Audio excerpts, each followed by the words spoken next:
realized this month that some people that I have been working with, several people that I've been working with over the past couple of years, ended up having better than their average results in 2019. And I want to kind of talk about some of the keys to getting better marketing results. Now, the fact of the matter is, getting better marketing results is not easy. There's really no we have processes, we have formulas, but there's really no shortcuts. So we have processes and formulas, but no shortcut. So I'm going to talk about maybe 3 or 4 ways to get better results and improve your ability to grow your business through the marketing. So, and I'll use some examples without naming the clients necessarily. For one client, we had been processing some products for a few years and realized that we were getting results, but we weren't getting the results that we had hoped for. And there were a lot of factors that played into that. With this particular client, and then even with your business, as I talk about this, I want you to think about what you can do in your business to be able to create the results that I'm going to talk about.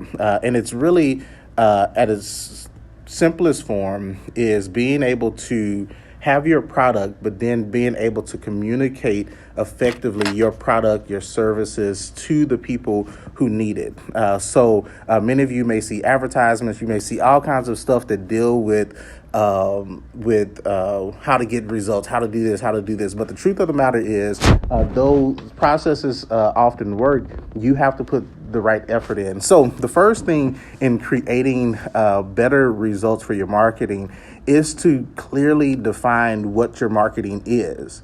At the heart of it, marketing is being able to get your word, your message, your identity, your purpose to the people that it matters to.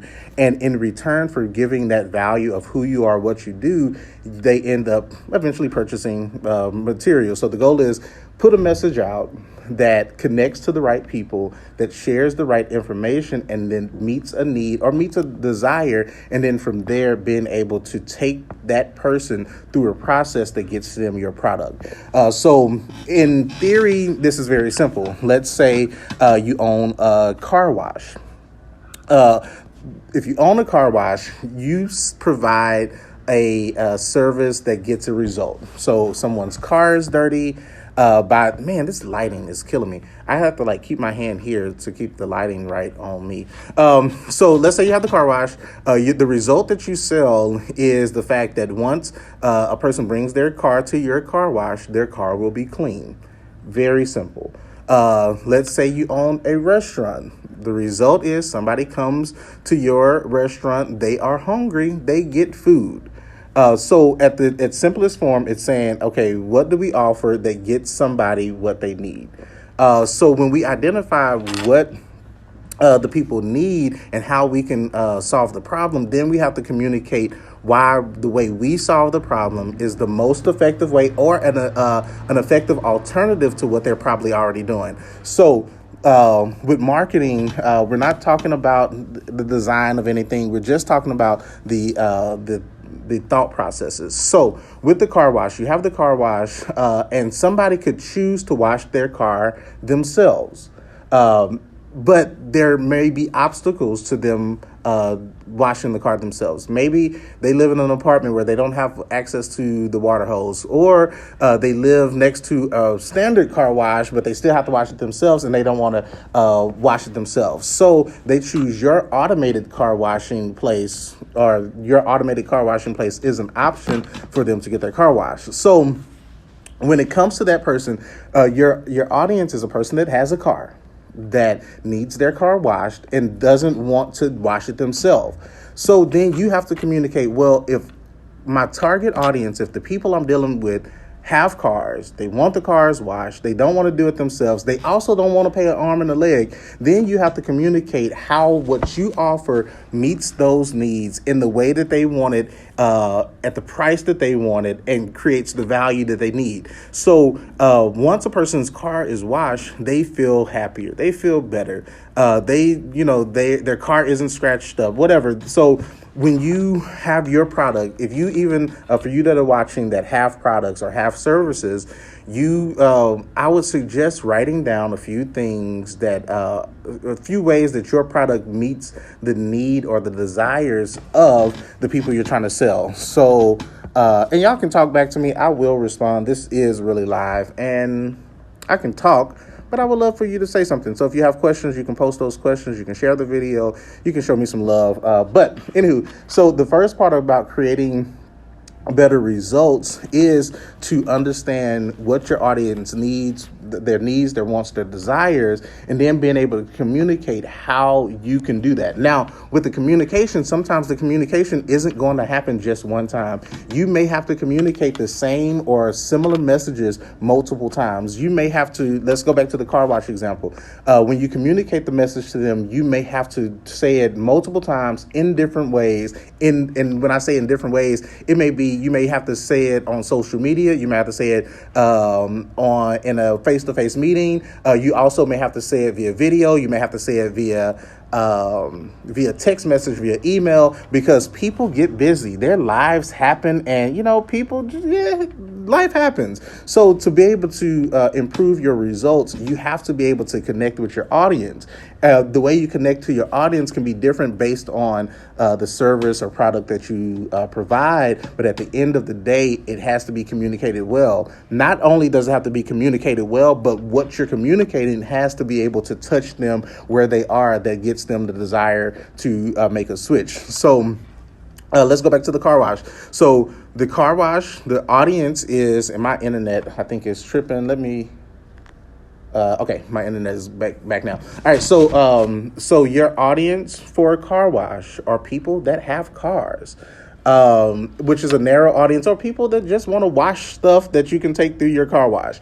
You have to communicate to them that, hey, my car wash offers this. This is the value that you get by coming through my car wash. This is what we do for you. This is the service that we provide. This is how you're going to feel after you get these results. So if you're trying to, and then for a lot of us that deal with a product or service, our product is not always... it's not always something like that nobody else is doing. Like opening a restaurant, a bunch of people have restaurants. Having a barbershop, a bunch of people have barbershops. Selling, and I work with a lot of people that sell body butters. Everybody's selling body butters. So when most of the markets that we deal with are saturated, and everybody is saying the same thing. Buy my stuff. Come to my place. Here's this special. All of that's great, but the real key to being able to improve your marketing, or the key that I'll talk about today, is improving your message to who it matters to, and not feeling like if people don't buy right away, that they just wrong or whatever. When people don't buy right away, it just means you may need to communicate with them an additional time.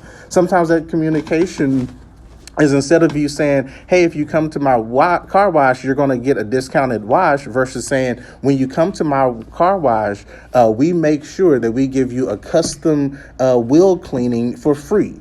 So you could easily say, oh, we can give you a discount, or you could say we add more value this way, because they may care about that. So when you're doing your promotions, when you're doing your sales, when you're doing your new product launches, you have to make sure that if you want results and better results in your marketing, that you have to be able to communicate clearly to the people what it is, how they can get it, when they can get it. And then you have to realize that saying it one time is not going to get them to buy.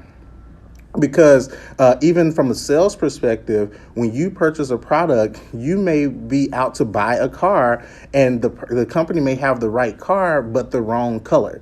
So you choose not to buy it because it's the wrong color, not because it's not the right car. It has the right size tires that you want. It has the interior that you want, but you're like, man, I really don't want to go with this white car. I want the black car because I feel this way. Or I really don't want to go with the leather interior because I'm in Texas, or I'm in a hot climate and this leather interior is not going to go with what I have. So when you're communicating with your audience, their objections sometimes isn't the fact that they don't want to go to your restaurant, they don't want to buy your body butter, they don't want to come to your salon. It's not that. It may be something else. It may be like, oh, well, I would go, but the distance is a problem.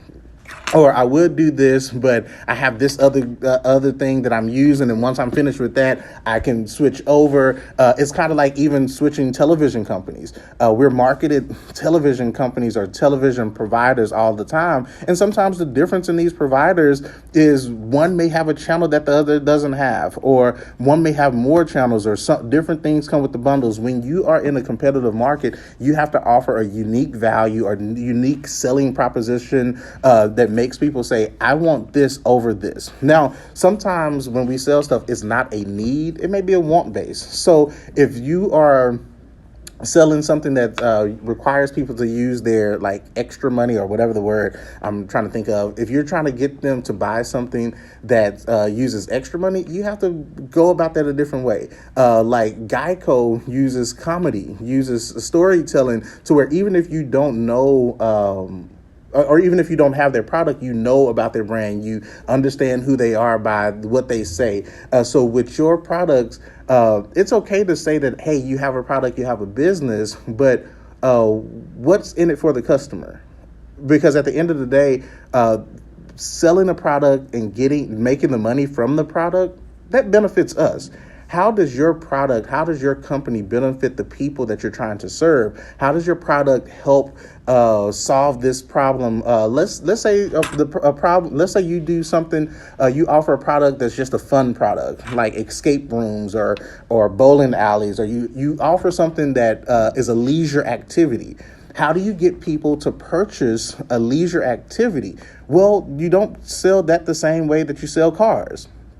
You sell that maybe with a different experience or a different conversation. And sometimes as entrepreneurs, many of us and many entrepreneurs will often just like put a post out and be like, oh, I'm not getting an engagement. Well, anytime you tell somebody that you want them to spend money, you may get less engagement. But if you share with somebody the value of your product or what something that connects with them, like one of my strategies is when I deal with clients, I'm like, well, what can we create or what can we say that people will share in their text messages? What can you say that somebody will start a group chat about and talk about? So if you have a business and people aren't talking about it in their group chats and people aren't engaging your content, it may not be that your product, it may have nothing to do with your product. It may just be a matter of your marketing isn't engaging them and converting them into being purchasers. So that's kind of my spiel for today.